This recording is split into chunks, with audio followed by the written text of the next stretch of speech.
How to get a puppy to stop jumping. Oh, I love it. I'm Jeff. I'm a dog trainer, author, pit bull rescuer, and advocate.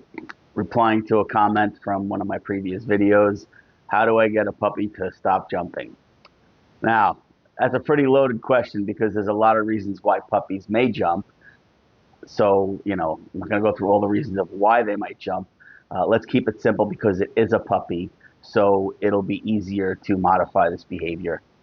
First and foremost, if you've seen any of my other videos, especially the recent ones about dogs perpetuating successful behaviors and abandoning unsuccessful behaviors, let's start there because first and foremost, with any behavior, common behavioral problems, we're not talking about aggression or severe issues, but jumping, for instance, our first line of defense always is first we have to ignore the behavior. We have to make sure that we are not inadvertently rewarding it, okay? So puppies, they're easily stimulated. They jump a little bit. They're excitable. So the thing is, ignoring it's harder for the humans because when I say ignore, that means we don't look at them. We don't talk to them. We don't acknowledge them. We don't correct them. Nothing. Okay, so let's just say you're sitting on the couch and you stand up, the puppy goes to jump on you. Just stop. Even if you have to stare at the ceiling, ignore the puppy.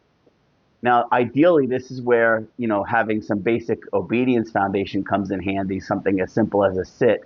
And I'm not sure how old the puppy is, but even if the puppy's 6, 7, 8 weeks old, the puppy should know sit by now.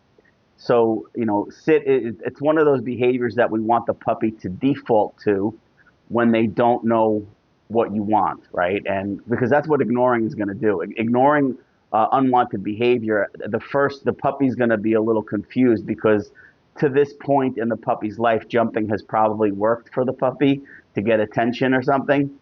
So there'll be a little confusion on the puppy's part initially. But if we have a sit foundation, that's going to be a good go-to for us. So number one, we have to ignore it. And what's going to happen is the puppy's going to jump and jump and jump and try to figure out what you want. When the puppy stops jumping, if you want, you can connect to the puppy. And when I say connect, I mean make eye contact, right? Because ignoring is no eye contact, right? So when the puppy stops jumping, we're going to look at the puppy. We're going to give that sit command. Good boy, good girl. A nice, calm reward and walk away, okay? The repetition of that, what's going to happen is the jumping is not going to go away immediately, but what's going to happen is the puppy's going to start tapping into that sit as a new successful behavior to get your attention. That's kind of what we're shooting for here. How many repetitions it'll take, it depends on the puppy, right? But the main thing is that first and foremost, we have to make sure we are not inadvertently rewarding the jumping. Second, we have to ignore the behavior. And third, basically, we're looking for the puppy to offer a more desired behavior that we can acknowledge and reward. In this case, something as simple as a sit. Even if we have to tell the puppy to sit, again, after the jumping subsides. Now, this is the key. If the puppy is willing to jump and attempt jumping on you for 5 minutes, you have to be willing to ignore the puppy for 6 minutes. I promise it works. Okay? You just have to capture the puppy's de-escalation of stimulation, right? Because when they're jumping, they're stimulated. So once they start getting to the point where like, oh my God, this isn't working, right? And then they settle down, they might abandon the jumping briefly. That's when we're going to engage. We're going to connect with the puppy. Sit, good girl, good boy, and then walk away.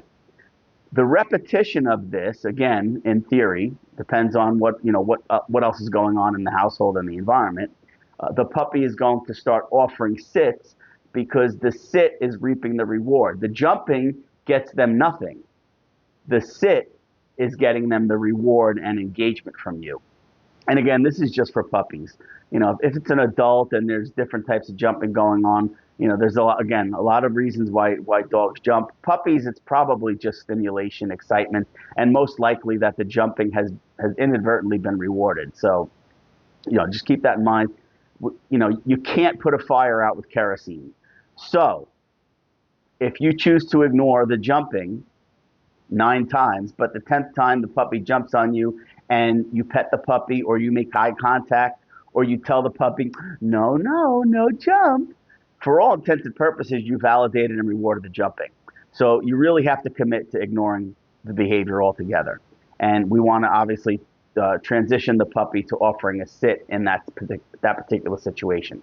Obviously, teaching an off command at some point comes in handy, but I'm just assuming this is a young puppy. So I try to do things a little differently with young puppies where, yeah, we want to teach them, but we also want to give them opportunities to learn, where they go through process of elimination to find out new things that work for them, right? Because jumping is the current thing that works for them. We want the puppy to go through kind of process of elimination to find out new things that will work, new successful behaviors that align with our definition of good behavior. And if you've seen other videos of mine of, there's no such thing as good and bad behavior from the dog's point of view, only successful and unsuccessful behaviors. We define behaviors good and bad, right? So we need to help the puppy learn through process of elimination that they'll default into other more desirable behaviors. Even if they stop jumping at first and, you want to just give a little, good girl, good boy. Nothing too gratuitous. We don't want to give super gratuitous praise because if you get all good girl, good boy with a puppy, forget about it. They're going to start jumping again.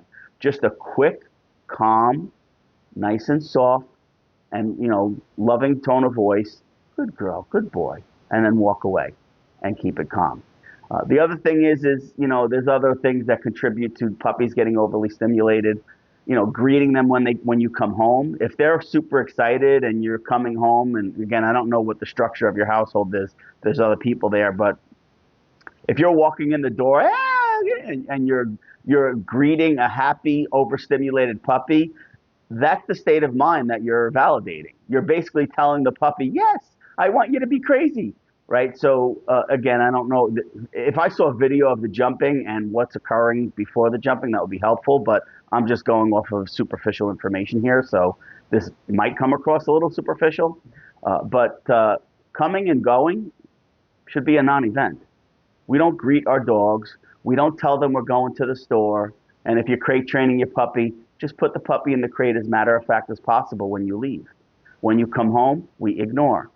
We do not acknowledge any stimulated states of mind, especially with puppies, because if we do that, if we either directly or inadvertently reward stimulated states of mind, that's the dog that you're creating that you're going to have to deal with for the next 15 years.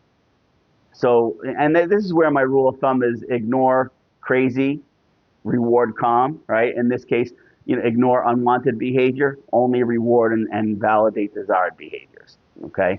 I wouldn't correct a puppy only because, again, I don't know what type of jumping it is. I'm just assuming that it's happy, stimulated jumping. So correcting a puppy for jumping, that's on the surface. I don't look at that. I don't look at the overt behavior. I look at it from the point, if I correct a happy jumping puppy, I'm actually correcting a happy state of mind. And I don't want to do that with a puppy, because that could backfire on me. Anyway, again, there's a lot more to jumping, but at minimum, ignore the jumping. When it subsides, you can give a quick validation. Good girl, good boy. Ultimately, we want to start teaching that puppy to default into a sit, okay? But definitely start ignoring it, because you can't modify a behavior that you're still rewarding. So let's make sure we're not inadvertently rewarding it first. So, and if you have any video or something that you want to tag me in so I could see the jumping, that would be super helpful. I could speak more specifically about the jumping. So anyway, ignore unwanted behavior, reward desired behavior. So for puppies, right? Adults, little different scenario. I'll talk about that in other videos. So anyway, hope this helps.